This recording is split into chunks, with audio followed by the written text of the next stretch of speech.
Hello, we are discussing about GATE 2003 ECE paper, and this question is related to analog circuits. Look at the circuit diagram. The output voltage of the regulated power supply shown in the figure is A 3 volts, B 6 volts, C 9 volts, D 12 volts. So we are going to calculate V0 over here, V0 plus minus, that is voltage from this terminal to this terminal. Voltage across these two terminals is nothing but regulated DC output. What is the output voltage? That is what is the voltage generated across these two terminals. Can you write this one? V0 is nothing but from this point to this point is nothing but as you are coming in this way.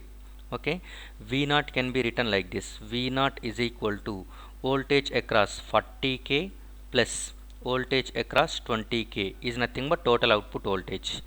So make it as equation 1. Output voltage, the required output voltage is nothing but voltage across 40 kilo ohms plus voltage across 20 kilo ohms. Okay, now we are going to calculate how much is the voltage generated across 20k and 40k. Since we know the resistance values, what we need is nothing but only the current flowing through those resistors.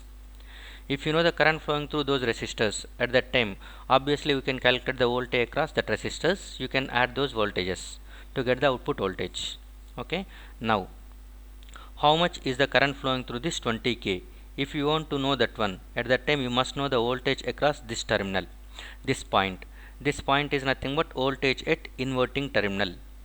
Okay, so and this is given as op amp, and it is not specifying anything about the op amp, so we will assume it as ideal op amp. Okay, ideal op amp. Ideal op amp has one important characteristic. Okay, the very important characteristic of ideal op amp is its open loop gain is infinite. Whenever its open loop gain is infinite, which can be defined as output voltage divided by input difference voltage. Open loop gain is nothing but V0 divided by VID. So from this one we can write VID is equal to V0 divided by AV. So VID is equal to V0 divided by AV is infinite, open loop gain. So that something by infinite is nothing but 0, and VID input difference voltage is nothing but difference voltage at the input terminals. So that is voltage at non-inverting terminal minus voltage at inverting terminal. So the difference is 0, which implies nothing but voltage at inverting terminal is always equal to voltage at non-inverting terminal. This is very important. Ideal operational amplifier will satisfy this condition is going to be well known as virtual short. Okay, the two terminals of the ideal operational amplifiers are going to be virtually shorted. That is, voltage at one terminal is same as voltage at the other terminal.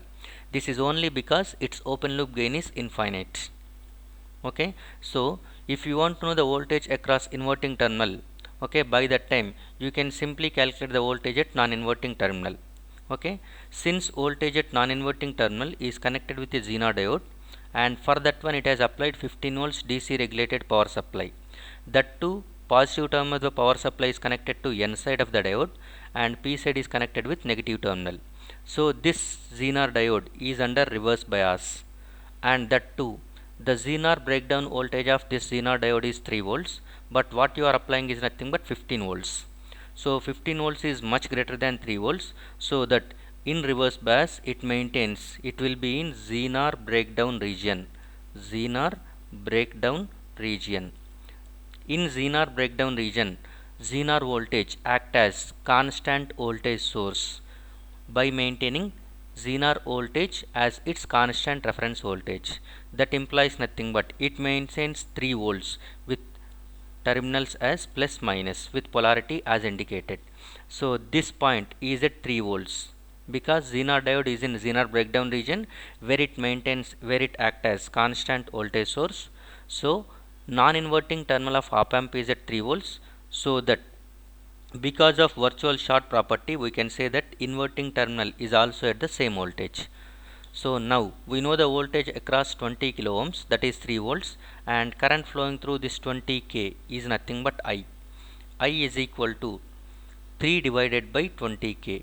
3 divided by 20k is nothing but current. So 3 divided by 20 milliamperes you can write. Okay, so current flowing through 20 kilo ohms is nothing but 3 divided by 20 milliamperes. Now, can you say how much is the current flowing through 40 kilo ohms? For that one, again we are going for ideal operational amplifier, which has one more characteristic. That one more characteristic of ideal operational amplifier is nothing but Ri. Input impedance of operational amplifier is infinite. That is nothing but input side. Input is open circuit. Input of op amp is act as open circuit. That implies nothing but input currents flowing into the operational amplifier are zero. That makes current flowing through inverting terminal and current flowing through non-inverting terminals are always zero. So current flowing through inverting, current flowing through non-inverting terminals are zero. So that we know this current is going to be zero. And the current flowing through this one is 3 by 20 milliamperes. And the current flowing through 40 kilo ohms is nothing but sum of these two currents, 0 plus 3 by 20 kilo ohms. So in 40 kilo ohms also you will get the same current as 3 by 20 milliamperes. So current flowing through 20 kilo ohms is same as current flowing through 40 kilo ohms, because no current is flowing through the op amp input terminals. By that time the current whatever the flowing through 40 kilo ohms, which is also flowing through 20 kilo ohms. Now voltage across 40 kilo ohms, voltage across 20 kilo ohms can be calculated by multiplying the resistance with the current flowing through it. So V0 can be written like this. Voltage across 40 kilo ohms is I40K into 40 kilo ohms, okay, plus I20K into 20 kilo ohms.